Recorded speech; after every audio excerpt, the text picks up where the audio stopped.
first of all, a shortened season has now came to an end. What has your job been like over this past season? Yeah, it's been a really interesting season. There were times at the start of the season where we thought we were going to get no cricket whatsoever.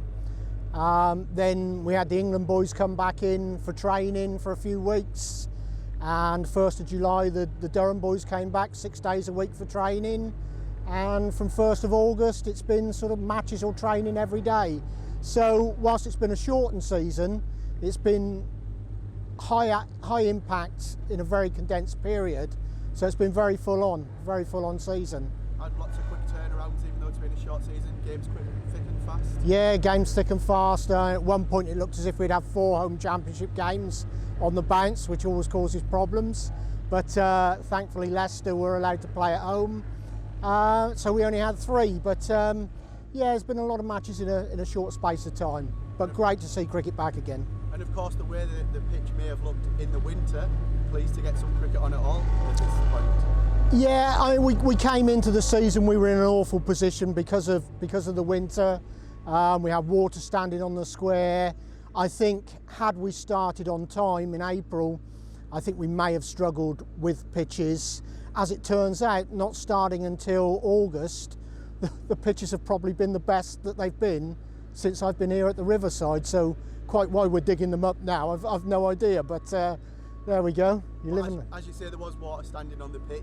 Is that the reason for the work here today? Yeah, absolutely. Since I've been here, I came here in 2015, and one of the first things that I identified was the levels on the square were all over the place.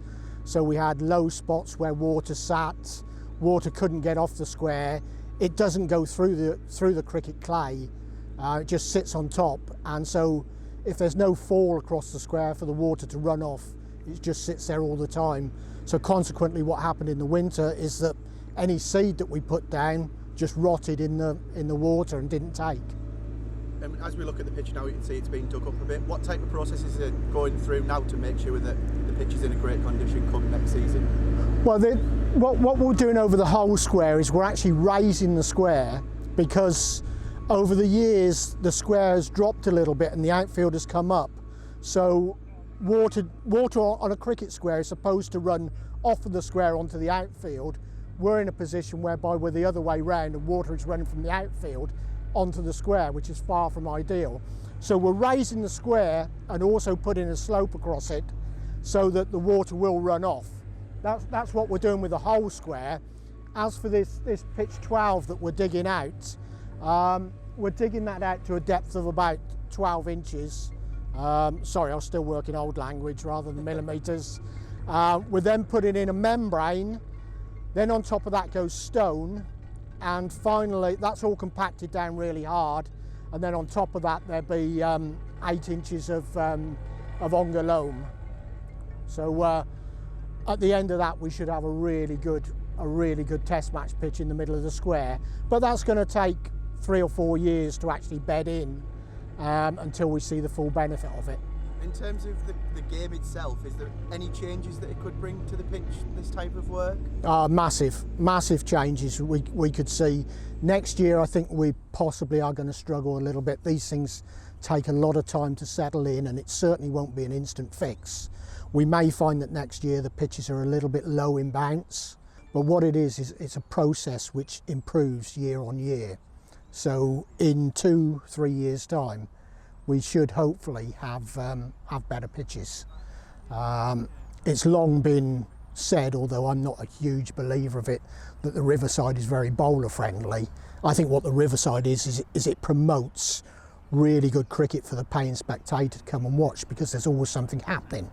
We also see a lot of batsmen who score hundreds at the Riverside, so it's not completely one way.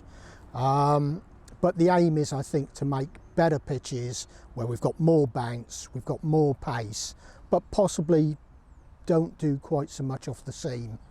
And this is a similar process to what was done at Headingley a few years ago.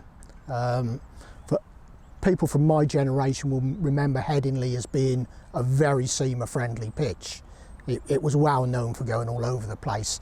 Now, Headingley have won the pitches table more times than anybody else in recent years. So it's made a massive improvement there, and hopefully we'll see the same benefits here.